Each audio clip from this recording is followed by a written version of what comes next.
بسم اللہ الرحمن الرحیم۔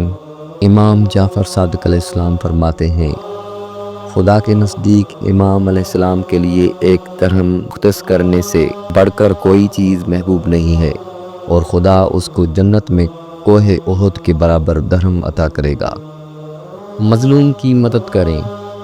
امام زین العابدین علیہ السلام فرماتے ہیں، اے میرے اللہ، میں تجھ سے معافی مانگتا ہوں اس مظلوم کی نسبت جس پر میری موجودگی میں ظلم ہوا اور میں اس کی مدد نہ کر سکا۔ صحیفہ سجا دیا۔ امام علی رضا علیہ السلام فرماتے ہیں، جو وطن سے دور پردیس میں میری قبر کی زیارت کرے گا، میرے اوپر روز قیامت اس کی زیارت واجب ہو جاتی ہے۔ امام حسین علیہ السلام فرماتے ہیں، بے شک اللہ نے دنیا کو انسان کی آزمائش کے لیے خلق کیا ہے اور دنیا کی مخلوقات کو فنا کے لیے پیدا کیا ہے۔ حضرت امام علی علیہ السلام فرماتے ہیں، جو شخص تم پر غصہ کرے مگر پھر بھی تعلق ختم نہ کرے، وہ برے وقت میں تمہارا سچا ساتھی ہے۔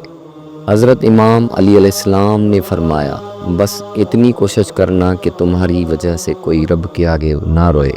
اپنے بچوں کو تسبیح فاطمہ زہرا سلام اللہ علیہا پڑھنے کا حکم دیں۔